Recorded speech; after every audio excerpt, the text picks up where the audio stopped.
જય શ્રી કૃષ્ણ મિત્રો, આ વિડીયોમાં સાંભળશું મૌની અમાવસ્યા, તેનું મહાત્મ્ય, પૂજન વિધિ તથા અત્યારે ચાલી રહેલા મહાકુંભમાં જો તમે સ્નાન કરવા નથી જઈ શકતા તો કયા કાર્યો કરવા, કયા ઉપાયો કરવા, જેની સંપૂર્ણ માહિતી આ વિડીયોમાં સાંભળશું. મિત્રો, તારીખ 29 જાન્યુઆરી 2025 બુધવારે સવારે 7:57 અમાવસ્યાની તિથિ શરૂ થાય છે, જે સાંજે 6:05 તિથિ પૂર્ણ થાય છે. ઉદયાતિથિ અનુસાર મૌની અમાવસ્યાનું વ્રત, પૂજા, ઉપવાસ, સ્નાન વગેરે કરવાનું રહેશે. તારીખ 29 જાન્યુઆરીના દિવસે આ દિવસે મહાકુંભમાં બીજું અમૃત સ્નાન કરવામાં આવશે. આ અમાવસ્યા બુધવારે આવતી હોવાથી આ અમાસને બુધવારી અમાવસ્યા કહે છે. આપણા હિન્દુ ધર્મમાં આ તિથિનું ખૂબ જ મહત્ત્વ છે. આ દિવસ એટલે મૌન રહીને જપ, તપ અને ભક્તિ કરવાનો દિવસ. આ દિવસે પવિત્ર નદી, જળાશય, ગંગા સ્નાન કરી દાન કરવાનું મહાત્મ્ય છે. મિત્રો, હાલમાં અત્યારે પ્રયાગરાજમાં કુંભ ચાલી રહ્યો છે. કહેવાય છે કે આ શુભ પવિત્ર સંયોગ 144 વર્ષ બાદ રચાયો છે. તો આ સંયોગમાં અમાવસ્યાનું ખૂબ જ મહત્ત્વ છે. આ અમાવસ્યાના દિવસે પ્રયાગરાજના મહાકુંભમાં અમૃત સ્નાન થશે. જે વ્યક્તિ પ્રયાગરાજમાં કુંભ સ્નાન ચાલી રહ્યો છે ત્યાં જઈ સ્નાન દાન કરી લેશે તો તે વ્યક્તિ શાશ્વત પુણ્યને પ્રાપ્ત કરી લેશે. તથા જેમને મહાકુંભમાં સ્નાન કરવું છે ત્યાં નથી જઈ શકતા તો તેમણે મૌની અમાવસ્યાના દિવસે બ્રહ્મ મુહૂર્તમાં ઉઠી જવું, નહાવાના પાણીમાં ગંગાજળ ઉમેરી સ્નાન કરવું. સ્નાન કરતી વખતે ગંગે ચ યમુને ચ ગોદાવરી સરસ્વતી નર્મદે સિંધુ કાવેરી જલે અસ્મિન સન્નિધિમ કુરુ. આ મંત્રનો જપ કરીને જો તમે સ્નાન કરશો તો મહાકુંભમાં અમૃત સ્નાન જેટલું જ પુણ્યને પ્રાપ્ત કરી શકશો. તો મિત્રો, આ હતું મૌની અમાવસ્યા ક્યારે છે તથા જો તમે અમાવસ્યાના દિવસે મહાપ્રયાગમાં અમૃત કુંભ સ્નાન કરવા નથી જઈ શકતા તો કેવી રીતે સ્નાન કરવું, જેની માહિતી હવે સાંભળશું. મૌની અમાવસ્યાનું મહાત્મ્ય, આ દિવસે કરવાના કાર્યો અને ઉપાયો. પોષ અમાવસ્યાની તિથિને આપણા શાસ્ત્રમાં અખૂટ પુણ્ય આપનારી તિથિ કહી છે. આ દિવસે બ્રહ્માએ સ્વયં મનુની રચના કરી હતી. સૃષ્ટિની રચનાનું કાર્ય શરૂ કર્યું હતું. સ્કંદ પુરાણમાં કહ્યું છે કે આ તિથિએ તીર્થયાત્રા, સ્નાન અને દાન કરવાથી અખૂટ પુણ્ય પ્રાપ્ત થાય છે. તથા મહાભારતમાં કહ્યું છે કે મૌની અમાવસ્યાના દિવસે પ્રયાગરાજના સંગમમાં સ્નાન કરવાથી, કરોડો તીર્થોમાં સ્નાન કરવાથી જેટલું પુણ્ય પ્રાપ્ત થાય છે તેટલું પુણ્ય આ દિવસે પવિત્ર નદી, જળાશય, ગંગા સ્નાન, ત્રિવેણી સંગમમાં સ્નાન કરવાથી મળે છે. અમાવસ્યાની તિથિ પિતૃઓને સમર્પિત હોય છે. અમાવસ્યાની તિથિના સ્વામી પિતૃદેવ છે. આથી આ તિથિ પિતૃદેવને સમર્પિત છે. બોલો પિતૃદેવતાની જય. કહેવાય છે કે અમાવસ્યાના દિવસે દેવતાઓ, પિતૃઓ પ્રયાગરાજમાં આવીને વાસ કરે છે.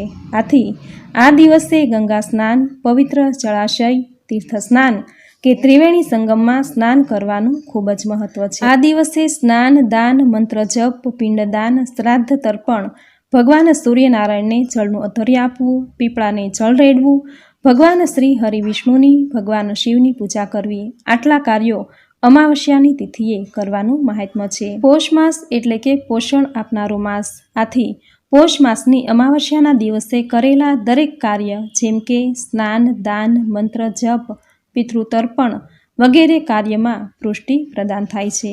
આ માસ સૌભાગ્ય લક્ષ્મી માસ તરીકે ઓળખાય છે. કહેવાય છે કે અમાવસ્યાની તિથિએ માતા લક્ષ્મી આપણા ઘરે આગમન કરે છે. આ અમાવસ્યાના દિવસે મા લક્ષ્મી બે સ્વરૂપે આપણા ઘરે આગમન કરે છે. એક તો ધનલક્ષ્મી અને બીજી ધાન્યલક્ષ્મી. માટે આ અમાવસ્યાના દિવસે માતા મહાલક્ષ્મીની પૂજા કરવી જોઈએ. કારણ કે પોષ માસ તે પોષનાર છે, આરોગ્ય દેનાર છે અને પુષ્ટિ દેવા છે. આથી આ દિવસે જે કોઈ મા લક્ષ્મીની પૂજા કરે છે તેને ક્યારેય ધનની કમી રહેતી નથી. આજના દિવસે માતા મહાલક્ષ્મી નારાયણનું પૂજન કરે, અખંડ જ્યોત ઘરમાં પ્રગટાવી અને પવિત્ર નદીમાં સ્નાન કરે તેને સુખ સમૃદ્ધિના આશીર્વાદ પ્રાપ્ત થાય છે. મા લક્ષ્મી 1000 ગણું ફળ પ્રાપ્ત કરાવીને જાય છે. જેને ગ્રહદોષ બાધા હોય તો તે પણ દૂર થાય છે. શાસ્ત્રોમાં કહ્યું છે કે મૌની અમાવસ્યાના દિવસે આખો દિવસ મૌન રહેવું. આખો દિવસ મૌન ન રહી શકાય તો સ્નાન કરતા સમયે, ભગવાનની પૂજા કરતા સમયે, મંત્ર જપ કરતા સમયે, ભગવાનને ભોગ લગાવતા સમયે, પિતૃઓને તર્પણ કરતા સમયે મૌન રહેવાથી આખો દિવસ મૌન વ્રત કર્યા જેટલું જ પુણ્ય ફળ પ્રાપ્ત થશે. આજે મૌન વ્રત કરવાથી વાણીની શક્તિ વધે છે, શરીરને નવી ઉર્જા મળે છે, વાણીમાં ઉર્જાનો સંચય થાય છે, માનસિક શાંતિ મળે છે, વિકારોનો નાશ થાય છે, શરીરને નવી ઉર્જા પ્રદાન થાય છે, મન નિયંત્રિત રહે છે. આ રીતે મૌની અમાવસ્યાના દિવસે મૌન વ્રત કરવાથી અનેક યજ્ઞ કર્યા જેટલું પુણ્ય ફળ પ્રાપ્ત થાય છે. ગ્રહ દોષ બાધા હોય તો તે દૂર થાય છે. જીવનમાં આવી રહેલા સંકટ કષ્ટો નાશ પામે છે. અમાવસ્યાના દિવસે અષ્ટમહાદાન કરવાનું મહાત્મ્ય છે, જેમાં તલ, લોખંડ, સોનું, કપાસ, મીઠું, 7 પ્રકારના ડાંગર, જમીન અને ગાયનું દાન કરવાથી તમામ પ્રકારના પાપ નાશ પામે છે, પુણ્યની પ્રાપ્તિ થાય છે. મિત્રો, અમાવસ્યાની તિથિ એ પિતૃઓની તિથિ છે. આથી આ દિવસે પિતૃ તર્પણ કરવાથી, પિતૃઓને યાદ કરીને દાન કરવાથી પિતૃઓ સંતુષ્ટ થાય છે, પ્રસન્ન થાય છે. તેના આશીર્વાદથી તેના વંશજોને સુખ, શાંતિ, સમૃદ્ધિ અને વંશવૃદ્ધિના આશીર્વાદ પ્રાપ્ત થાય છે. આ દિવસે ગરીબોને યથાશક્તિ દાન કરવાથી, જરૂરિયાતમંદને જરૂરી ચીજ વસ્તુઓ આપવાથી દરિદ્ર નારાયણ રાજી થાય છે. મિત્રો, આ અમાવસ્યા શુક્રવારે આવી છે. આ સંયોગ ભાગ્યે જ બને છે. આથી આ દિવસનું મહત્ત્વ ખૂબ જ વધારે છે. તો આ શુભ દિવસે પ્રાતઃકાળે વહેલા ઉઠી જવું, પવિત્ર નદી, જળાશય, ત્રિવેણી સંગમ કે ગંગા સ્નાન કરવું. જો એ શક્ય ન હોય તો નાહવાના પાણીમાં ગંગાજળના ટીપા ઉમેરી સ્નાન કરવાથી ગંગા સ્નાન કે પવિત્ર જળાશય કે ત્રિવેણી સંગમમાં સ્નાન કર્યા જેટલું જ પુણ્ય ફળ પ્રાપ્ત થશે. આજે ભગવાન સૂર્યનારાયણની પૂજા કરવી. પોષ મહિનો એ ભગવાન સૂર્યનારાયણને સમર્પિત છે. સૂર્યનારાયણને જળ ચડાવી ઓમ તૃણી સૂર્યાય નમઃ આ મંત્રનો જપ કરવો. પીપળાને પાણી રેડવું. પીપળામાં પિતૃઓનો વાસ હોય છે. બ્રહ્મા, વિષ્ણુ અને મહેશ એમ ત્રણેય દેવોનો વાસ છે. તથા અમાવસ્યાની તિથિએ મા લક્ષ્મી પણ પીપળામાં આવીને વસે છે. આથી આજના દિવસે પીપળાને પાણી રેડવું, તેલનો અથવા તો ઘીનો દીવો કરવો. આમ કરવાથી પિતૃ તૃપ્ત થશે. ત્રણેય દેવોની પૂજા એક સાથે કર્યાનું ફળ પ્રાપ્ત થશે. મા લક્ષ્મી પ્રસન્ન થશે. આજના દિવસે જરૂરિયાતમંદને જરૂરી ચીજ વસ્તુ આપવી. ગાયને લીલો ઘાસચારો ખવડાવવો, કૂતરાને ઘરની બનાવેલી રોટલી ખવડાવવી, પક્ષીને દાણાચણ નાખવા, કીડીને કીડિયારું પૂરવું. આ દરેક કાર્યો અમાવસ્યાના દિવસે જરૂર કરવા. આપણા શાસ્ત્રોમાં અન્નદાનને મહાદાન કહેવામાં આવ્યું છે. આથી આ દિવસે વૃદ્ધાશ્રમ, બાળાશ્રમમાં જઈ અન્નનું દાન કરવું અથવા તો જરૂરિયાતમંદને જરૂરી કરિયાણું આપવું.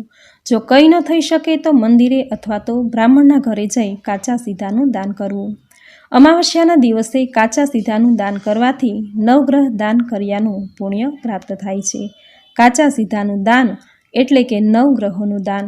આ દિવસે જો કાચા સીધાનું દાન કરવામાં આવે તો જેની કુંડળીમાં ગ્રહ દોષ છે તો તે દૂર થાય છે.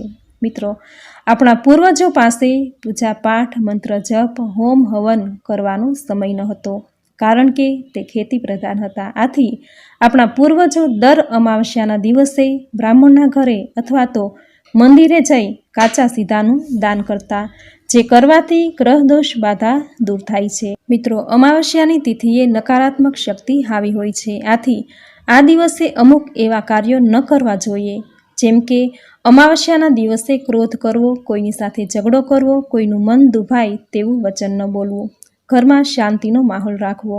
કહેવાય છે કે આજના દિવસે જેના ઘરમાં ઝઘડા થાય છે ત્યાં પિતૃઓ નારાજ થઈને જતા રહે છે. માતા લક્ષ્મી પણ નારાજ થઈને જતા રહે છે. ખાસ કરીને જે સગર્ભા સ્ત્રી છે તો તેમણે સંધ્યા પછી ઘરની બહાર ન નીકળવું જોઈએ. જો નીકળવું પડે એમ જ હોય તો કોઈની સાથે નીકળવું. સ્મશાન, અવાવરી જગ્યા વગેરે સ્થાનમાં ન જવું જોઈએ. આ દિવસે દરેકને માટે કોઈ શુભ કાર્યો ન કરવા. જમીન મકાનની લેવેચ ન કરવી. લાંબી મુસાફરી પણ ન કરવી. બની શકે એટલા પ્રભુ ભજન, મંત્ર જપ કરવા. શ્રીમદ ભાગવદ્ ગીતા, નારાયણ સ્તોત્ર, નારાયણ કવચ, લક્ષ્મી સ્તોત્ર, શનિ ચાલીસા વગેરેના પાઠ કરવા. આ દિવસે શિવાલયે જઈ ભગવાનને જળનો અભિષેક કરવો, બીલીપત્ર, પુષ્પ, કાળા તલ ચડાવવા. આમ કરવાથી મહાદેવની કૃપા પ્રાપ્ત થશે. આ મહિનામાં ઠંડીનું પ્રમાણ વધુ હોય છે. આથી આ દિવસે ગરમ વસ્ત્રો, તલ અને ઘીનું દાન કરવાનું ખૂબ જ મહત્ત્વ છે. મિત્રો, શક્તિ એવી ભક્તિ, જેટલી શક્તિ હોય એટલી જો તમે પૂરી શ્રદ્ધા અને ભક્તિથી દાન કરશો તો ભગવાન શિવના પિતૃદેવના આશીર્વાદ પ્રાપ્ત થશે. આ લોકમાં સર્વે સુખ ભોગવી અંતે મોક્ષની પ્રાપ્તિ થશે. મિત્રો, આ દિવસે મનુષ્યને પૃથ્વી પર લાવનાર પ્રથમ માનવી મનુ ઋષિનો જન્મ થયો હતો. આથી મનુ ઋષિના નામ પરથી આ અમાવસ્યાને મૌની અમાવસ્યા પણ કહે છે. આથી આજના દિવસે મનુ ઋષિનું પણ સ્મરણ કરવું, આખો દિવસ મૌન રહેવું. જો મૌન ન રહી શકો તો પવિત્ર વાણી ઉચ્ચારવી, કોઈનું દિલ દુભાય, કોઈનું મન દુભાય તેવું વચન ન કહેવું, કોઈને કટુ વચન ન કહેવા, કોઈનું અપમાન ન કરવું. આટલું કરવાથી પણ મૌન વ્રત કર્યા જેટલું જ પુણ્યફળ પ્રાપ્ત થશે. તો મિત્રો, આ હતું મૌની અમાવસ્યાનું મહાત્મ્ય, આ દિવસે કરવાના કાર્યો અને ઉપાયો જે તમે પૂરી શ્રદ્ધાથી અંત સુધી સાંભળ્યા, જે સાંભળવા તમને જરૂર ગમ્યા હશે. તો વિડીયોને લાઇક કરી કોમેન્ટમાં જય શ્રી હરિવિષ્ણુ, જય માતા લક્ષ્મી, ઓમ નમઃ શિવાય જરૂર લખજો. ચેનલ પર જો નવા છો તો ચેનલ સબસ્ક્રાઈબ કરી બાજુમાં બેલ આઇકોન પ્રેસ કરી દેજો, જેથી આપણા આવતા દરેક નવા વિડીયોની નોટિફિકેશન તમને મળતી રહે. તો ફરી મળીશું આવી જ નવી ધાર્મિક માહિતી, નવી ધાર્મિક કથા સાથે. ત્યાં સુધી આપ સૌને મારા